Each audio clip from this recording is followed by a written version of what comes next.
भारत की जगह पर हिंदुस्तान का आइन लिखा गया है। संविधान में भारत के लोग भारत का संविधान बोलते हैं, इसलिए मैं अगर इजाजत हो तो मैं भारत के नाम से मोहब्बत है, इंडिया से लव है, सारे जहां से अच्छा हिंदुस्तान हमारा, हमें इससे कोई ऐतराज नहीं है। नमस्कार, मैं साहुल पांडे और एक बार फिर से आप सभी का स्वागत है बिहार के साथ में। बिहार चुनाव ख़त्म हो चुके हैं और अब जितने भी विधायक हैं उन्होंने आज शपथ भी ले लिया है, लेकिन इस दौरान विधानसभा में एक बात को लेकर के जमकर हंगामा हो गया। AIMIM के विधायक थे अख्तरुल इमान, उन्होंने जो शपथ ग्रहण किया तो उर्दू में हिंदुस्तान लिखा हुआ था उनके शपथ पत्र पे, तो उन्होंने जो है जीतन राम मांझी से उस समय पूछा कि क्या वो हिंदुस्तान की जगह भारत नाम यूज कर सकते हैं, और इसी को लेकर के पूरा बवाल मचा हुआ है। कई लोग तो ये कह रहे हैं कि अगर वो उनको हिंदुस्तान शब्द से आपत्ति है तो वो हिंदुस्तान छोड़ करके पाकिस्तान जा सकते हैं। ऐसे में भारत, हिंदुस्तान, इंडिया, हमारे देश का नाम क्या है, इसको लेकर के एक बार फिर से विवाद छिड़ गया है। आपको बता दें कि कुछ समय पहले ही सुप्रीम कोर्ट में भी एक अर्जी डाली गई थी और उसमें ये कहा गया था कि भारत का नाम इंडिया हटा करके सिर्फ भारत रखा जाए, और ऐसे में विवाद और भी बड़ा था। लेकिन उस समय सुप्रीम कोर्ट ने इस पर कोई बड़ी टिप्पणी नहीं की थी और मामला धीरे धीरे जो है रफा दफा हो गया था। लेकिन इंडिया, हिंदुस्तान और भारत, इनमें कंफ्यूज होने की ज़रूरत नहीं है। एक एक करके मैं आपको इसके इतिहास के बारे में बता देता हूँ तो आप भी समझ जाएंगे कि हर एक नाम का अपना एक महत्व है। असल में यह सवाल करना ही गलत है। इन दो नामों को अगर ले लें, इंडिया और भारत, तो हमारे देश का संविधान ही हमें बता देता है पहले आर्टिकल में कि इंडिया डैट इज़ भारत, यानी देश का नाम भारत भी है और इंडिया भी है। लेकिन इसके अलावा अगर हम बात करें तो इंडिया नाम जो है ऑफिशियल तौर पे यूज़ होता है और भारत भी एक तरीके से ऑफिशियल वर्ड है हमारे देश के लिए। लेकिन अगर बात करें और नामों की तो हिंदुस्तान हो गया, आर्यवर्त हो गया, जम्बूद्वीप हो गया, ये सारे नाम भारत के लिए हमेशा से यूज होते हुए आए हैं। भारत का अगर सबसे पुराना नाम अगर हम कहें तो वो है जम्बूद्वीप। आज के भारत, आर्यवर्त और भारतवर्ष से भी पुराना ये नाम है। सबसे पहले जम्बूद्वीप इसे कहा जाता था। ऐसा कहा जाता था कि यहाँ पर जामुन के पेड़ों की बहुलता थी, इसलिए इसे जम्बूद्वीप कहा गया। लेकिन हमारे देश को लेकर सबसे ज़्यादा जो स्वीकार्य नाम है वो भारत है। हमारे देश को सबसे ज़्यादा भारत के नाम से ही पुकारा जाता है। ऐसे में सवाल उठता है कि भारत का नाम भारत कैसे पड़ा, तो ज़्यादातर लोगों के पास इसका जो जवाब आता है वो कालिदास के एक महान काव्य अभिज्ञान शाकुंतलम से सामने आता है, जिसमें राजा दुष्यंत और शाकुंतला के बेटे भरत का जिक्र मिलता है और कहा जाता है कि उन्हीं के नाम पर हमारे देश का नाम भारत पड़ा। बात इतिहास की कर लेते हैं तो अग्निहोत्री लोग यज्ञ किया करते थे, उन्हें भरत कहा जाता था। भरत या फिर भरत जन कहा जाता था। वहीं वेद में भारत का अर्थ जो है वो अग्नि से है या फिर एक जन समूह से भी मिलता है। भर शब्द का मतलब भरण करने वाला, अग्नि, युद्ध या फिर समूह से बताया जाता है। ऐसे में माना जाता है कि इन लोगों के लिए यज्ञ आम बात थी, इसलिए अग्नि का पर्याय जो है वो भरत बन गया। यानी भारत में भरत नाम का एक जन समूह था जिसके राज में भारत, इस पूरे एरिया को यानी पूरे भूभाग को भारत कहा जाता था।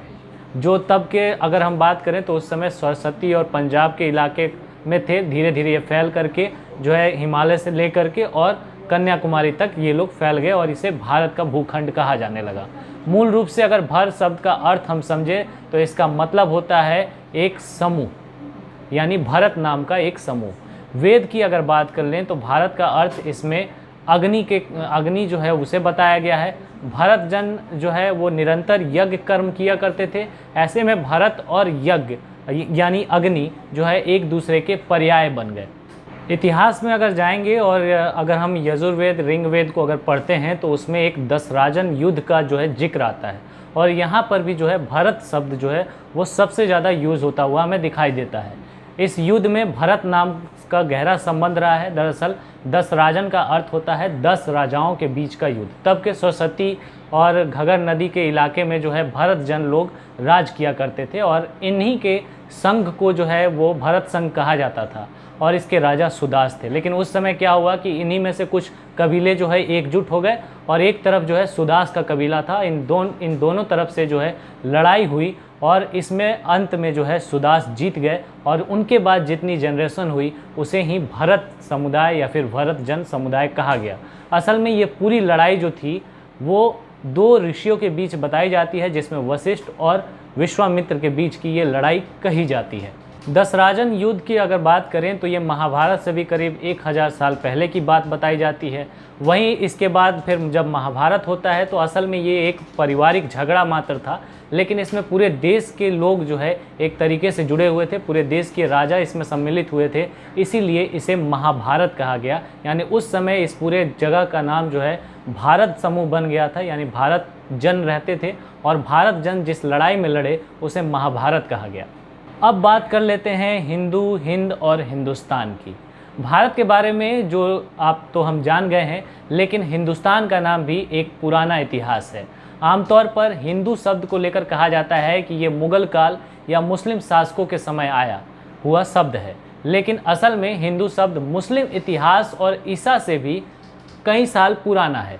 दरअसल सिंधु घाटी सभ्यता के समय ईरानियों और भारतीयों में गहरा संबंध था।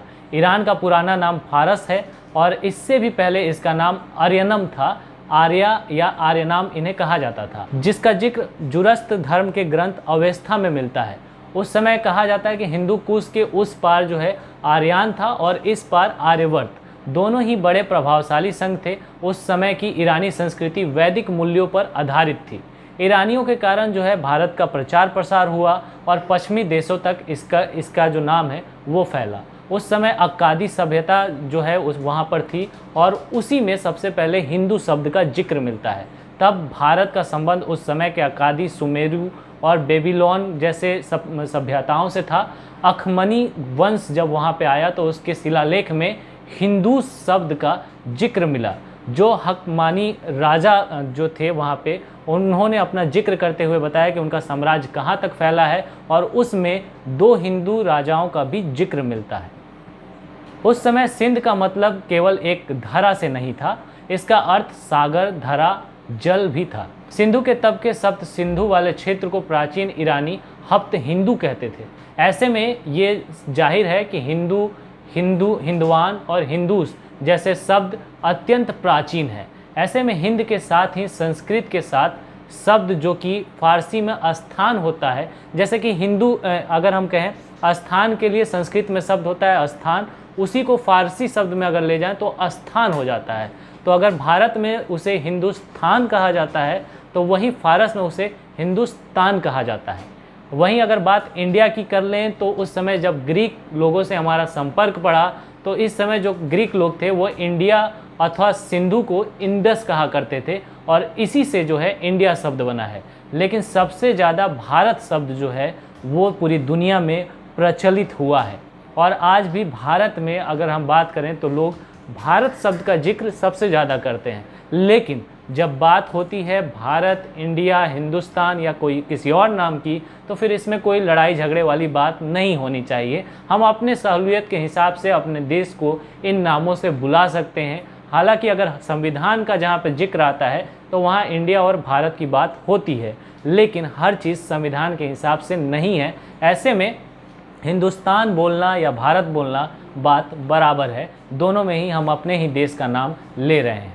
फिलहाल ये इतिहास आपको कैसा लगा ये ज़रूर बताएं और साथ ही ये भी बताएं कि क्या हिंदुस्तान, भारत और इंडिया जैसे 3 अलग अलग नामों को लेकर के कोई मतभेद होना चाहिए या नहीं होना चाहिए। धन्यवाद।